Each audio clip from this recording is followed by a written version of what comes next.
Hai, selamat pagi semuanya. Kembali lagi dengan saya, Frankie.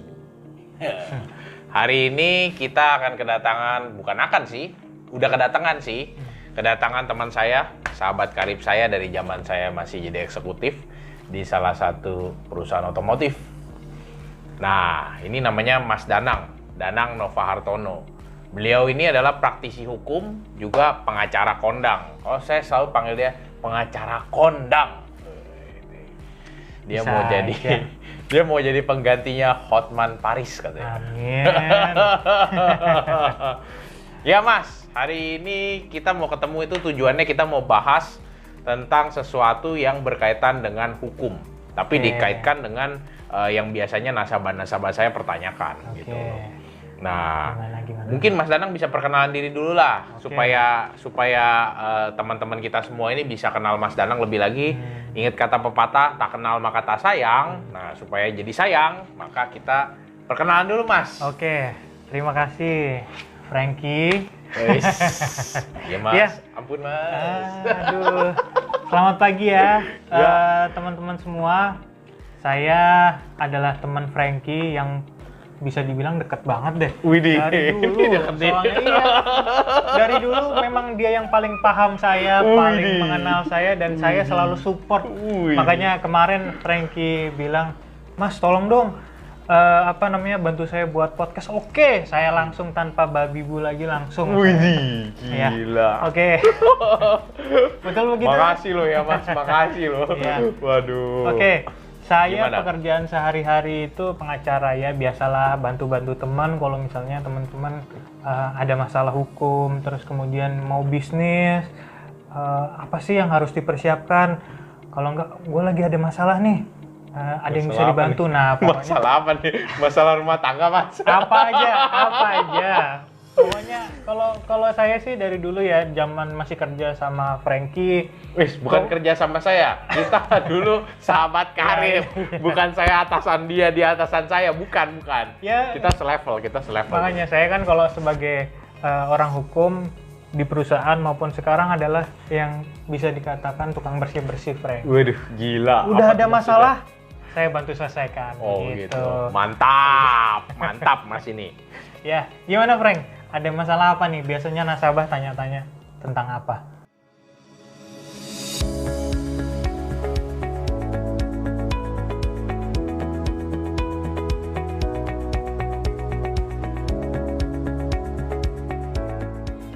Ya, hari ini saya mau bahas mengenai warisan sih, Mas. Oke. Tentang biasanya orang tuh kan udah pasti lah. Ya kita mau ngomong jujur, meninggal itu pasti, ya kan. Betul. Dan apa yang kita tinggalkan itu juga pasti kita akan tinggalkan kepada anak-anak cucu kita gitu. Nah, saya mau nanya nih mengenai hukum waris di Indonesia itu seperti apa sih, Mas? Singkatnya aja, Mas. Oke, singkatnya. Jadi kalau orang meninggal ya udah pasti. Ya, nggak bisa ditunda tuh. Kalau misalnya yang di atas sudah minta, lu meninggal, pasti meninggal. Nah, biasanya kan tidak ada prepare tuh. Nggak mungkin orang yang meninggal, gue persiapan dulu nih, surat dokumen, surat kuasa segala macam. Surat warisan mungkin ya. Ya, yang paling mungkin adalah setelah orang tersebut meninggal, ahli warisnya prepare. Wah, saya harus nyiapin surat keterangan ahli waris karena dokumen tersebut pasti sangat bermanfaat untuk perbankan, pasti itu. Kemudian untuk proses pengurusan aset, pasti Frank. Karena untuk perbankan kalau bukan orangnya langsung tidak mungkin bisa proses cair tuh, rekening di bank, deposito kah, rekening kah, itu tidak bisa. Nah, kemudian untuk tanah, kalau misalnya yang meninggal terus kemudian meninggalkan rumah, nggak bisa tuh langsung dijual. Harus turun dulu ke ahli waris, gitu Frank. Oh iya, kalau nggak nanti siapa yang tanda tangan dan lain sebagainya. Betul. Kan bingung. Nah, makanya proses itu yang harus pertama kali dilakukan adalah mengurus surat keterangan ahli waris. Di Indonesia itu ada penggolongan-penggolongan. Yang pertama ada penggolongan timur asing, kemudian pribumi. Untuk warisan ada sub-sub yang memang diklasifikasikan seperti itu di undang-undang. Nah, untuk pribumi yang harus disiapkan adalah surat kematian. Itu dimintakan ke kelurahan. Ya, baik bisa dari rumah sakit ataupun kelurahan. Dari situ nanti akan turun namanya surat keterangan ahli waris. Nah, surat keterangan ahli waris ini biasanya yang dikumpulkan adalah KTP KK yang bersangkutan yang meninggal, kemudian KTP KK ahli warisnya, istrinya kah atau suaminya kah, tergantung yang meninggal, kemudian anak-anaknya. Dari situ nanti kelurahan akan mengeluarkan surat keterangan ahli waris. Nah, dokumen tersebut yang dibawa ke bank untuk proses pencairan rekening yang meninggal. Itu yang pertama. Yang kedua, kalau untuk aset, properti baik tanah maupun bangunan, yang pertama adalah proses penurunan sertifikat dari pemilik, yaitu yang meninggal, kemudian diturunkan ke ahli waris. Prosesnya sama. Dokumen yang diperlukan adalah surat keterangan ahli waris. Nah, tergantung nih, kalau tadi surat keterangan ahli waris untuk pribumi itu dari kelurahan, kalau untuk Timur Asing itu dari Balai Harta Peninggalan, kalau Tionghoa itu dari notaris. Nah, dokumen tersebut digunakan untuk penurunan sertifikat, dibawa kepada notaris dan untuk diproses di BPN. Bisa diproses sendiri, tapi biasanya lebih ribet ya. Nah, gitu sih Frank. Itu biasanya berapa lama sih Mas jangka waktunya tuh dalam kepengurusannya? Saya dengar sih agak lama ya. Untuk sampai itu bisa aset semua cair dan lain sebagainya, itu kayaknya makan waktu bulan-bulanan ya. Bisa dijelasin nggak Mas? Oke, jadi kalau untuk pengurusan surat keterangan ahli waris sebenarnya nggak lama ya, karena prosesnya itu di kelurahan. Bisa di kelurahan atau juga di notaris, Frank. Oke. Jadi hanya dokumen yang dipersiapkan KTP, KK, kemudian akte kelahiran, akte kematian, kemudian itu dibawa ke kelurahan, dokumen keluar. Nah, itu paling lama ya sekarang ya, masa pandemi kemarin sih bisa 14 sampai 21 hari, tapi rata-rata sih 7 ya. Sebenarnya mekanismenya 7 hari. Saya mau nanya, itu akte lahir siapa tuh? Akte lahir yang yang meninggal. Oh, yang meninggal, iya. Bukan yang ahli waris ya, bukan anaknya ya? Enggak, karena biasanya antara kelahiran sama kematian namanya sering beda-beda tuh. Oh. Nah, karena iya. begini, baik kelurahan maupun kecamatan ataupun notaris biasanya tidak bisa memastikan, karena di KK biasanya itu kan hanya ada suami atau istri, kemudian anak. Betul, anak itu hanya anak yang tinggal di situ.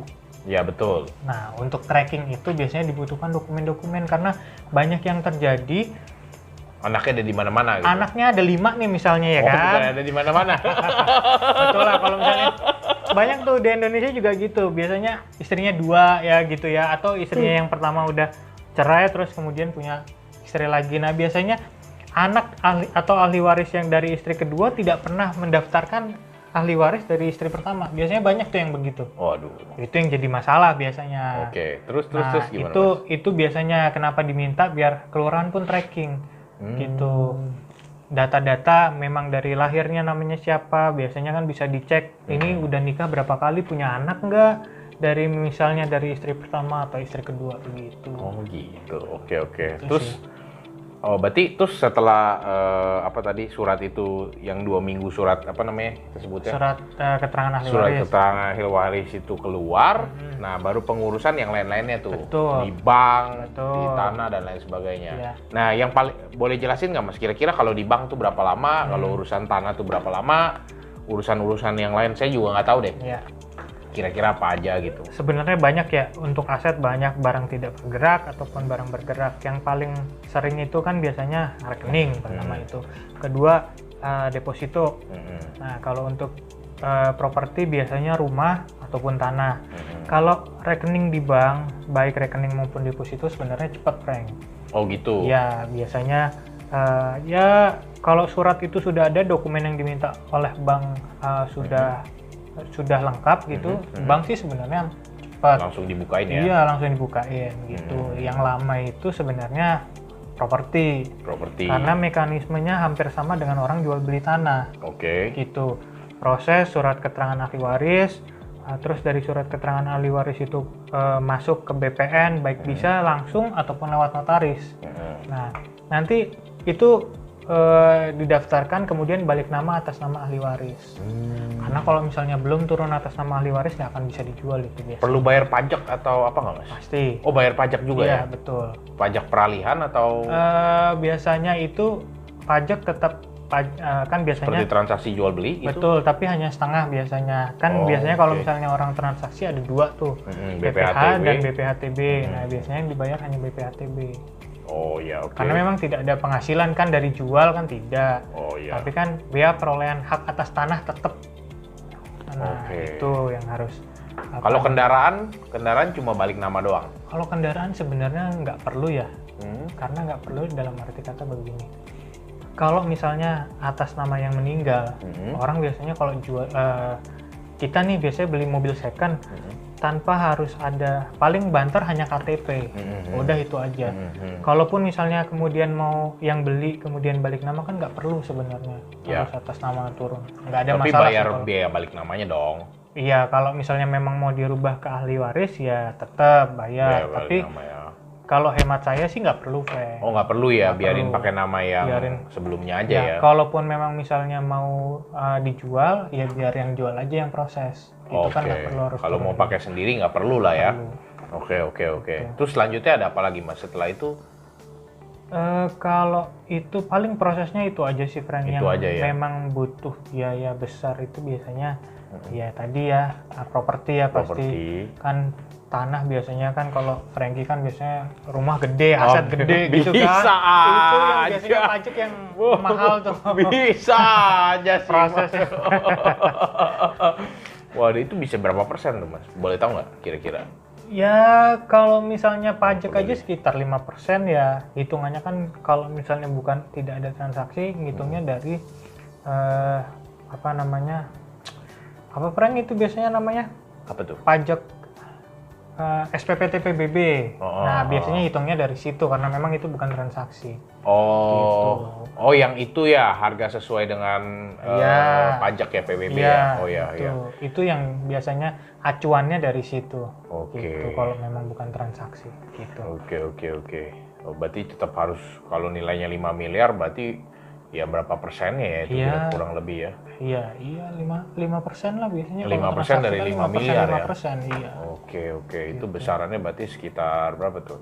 250 jutaan ya? Iya, sekitar segitu. Oh, kalau tanahnya banyak berarti ini juga ya? Iya, Oke. betul. Terus selain itu ada biaya lain lagi nggak sih, Mas? Iya, kalau biaya sih, kalau tadi surat keterangan sih paling kalau Notaris misalnya buat paling. di notaris. Kalau misalnya proses balik nama, properti ya notaris ataupun administrasi lain-lain lah pasti ada. Oke, Mas. Selanjutnya saya mau nanya nih mengenai pertanyaan kedua. Oke. Yaitu bicara mengenai jika ada 2 orang nih yang membangun sebuah bisnis, bikin PT. Oke. Nah, yang namanya PT itu kan dia nggak bisa mendirikan sendiri, harus ada partner ya, bener nggak? Betul. Nah, ini ada 2 orang nih, si A dan si B, ya kan? Si A kepemilikan sahamnya 60%, si B ini kepemilikan sahamnya 40%, yaitu sisanya lah ya. Nah, keduanya ini aktif nih di dalam manajemen nih. Nah, pertanyaan saya adalah gini, ketika misalnya amit-amit nih, si A terkena resiko dan dia meninggal, yang dengan kepemilikan 60% nih, Mas. Nah, ini apa yang terjadi nih setelah ini nih? Karena setelah meninggal ini nih, karena kita nggak tahu kan berarti ada yang berubah nih. Oke. Gitu. Jadi gini, memang benar kalau misalnya bikin perusahaan itu nggak bisa sendiri ya, Frankie misalnya mau Bener bikin lah. company sendiri, mau jalan sendiri nggak bisa, pasti harus ada 2 orang gitu. Kayak berkeluarga ya, Mas. Betul. Nggak mungkin sendirian. Perlu ada 2 orang, Mas. Betul, gitu. Nah, setelah itu biasanya kalau misalnya 2 orang kerjasama, itu biasanya diatur di dalam anggaran dasar. Itu generalnya, tapi biasanya mereka berdua itu punya kesepakatan tersendiri. Gimana? Yang mengatur tentang hal-hal yang tidak bisa diekspos keluar. Ada nih masalah cuan tadi yang ceritanya. Nah, itu nggak bisa tuh. Memang ada misalnya pembagian dividen ada, tapi berapa persennya biasanya jarang banget diatur di anggaran dasar. Nah itu kemudian bagaimana kalau A yang majority terus kemudian meninggal, kedua-duanya sama-sama aktif, ya pasti kalau jika salah satu yang meninggal, kemudian balik lagi mereka berdua harus RUPS. Nah, Oke, RUPS, sorry, Iya, ini RUPS ya, Iya. RUPS ya. Ini sorry nih Mas, potong dulu. RUPS ini saya jelasin sedikit. RUPS itu adalah rapat umum pemegang saham, di mana pada saat mungkin sesuatu terjadi atau setiap tahun juga biasa ya, Betul. dia ada jadwal rutinnya. Di situ adalah para pemegang saham itu berkumpul dan mereka mulai berdiskusi atau menentukan kembali nih arah strategi perusahaan tuh mau kayak gimana. Dan kalau misalnya ada kayak kejadian yang di luar kebiasaan kayak gini nih, namanya RUPS luar biasa biasanya ya. Betul. Nah itu mereka adakan lagi gitu loh untuk menunjuk atau mempertimbangkan strategi untuk perusahaan ke depannya gimana. Betul. Lanjut Mas. Iya. Oh, tadi sampai mana kan aku lupa. Oke. Jadi begini, kalau misalnya salah satunya meninggal, Iya. biasanya para pemegang saham itu mengadakan RUPS kembali. Oke. Nah, ini arah kebijakannya kemana biasanya, apalagi kedua-duanya aktif. Iya. Nah, A jadi direktur Hmm. keuangan, B jadi presiden direktur, misalnya kan begitu. A atau B berperan masing-masing sesuai dengan keahliannya, biasanya kan seperti itu. Nah, di RUPS ditentukan bagaimana kelanjutannya, apakah mereka menentukan direktur lain di luar dari para pemegang saham, misalnya seperti itu. Atau kemudian ahli waris dari yang meninggal. A tadi yang meninggal, kemudian kan masih ada ahli warisnya. Kalau dari status modal, saham dari para masing-masing pemegang saham pasti jatuhnya kepada ahli waris. Iya. Ya, A meninggal, bagian A ya jatuhnya ke ahli warisnya. Oke. Otomatis itu, karena Oke. ini sifatnya perdataan. Nah, tapi kan dia nggak punya skillsnya Mas. Betul. Itu Kalau gimana? memang tidak punya skill, yaitu tadi, apakah menunjuk direktur lain di luar dari mereka, atau ya sudah kesepakatan nih, B bilang sama ahli warisnya, wah kalau misalnya kondisi begini nggak bisa nih diterusin sama anak sama istrinya, Iya. bagaimana? Nah, itu gimana tuh? Kan gitu kan biasanya. Ya sudah, ditawarkan apakah ya udah ini beli aja nih sahamnya, tapi otomatis tadi seperti yang tadi dibilang, nggak mungkin B berdiri sendiri.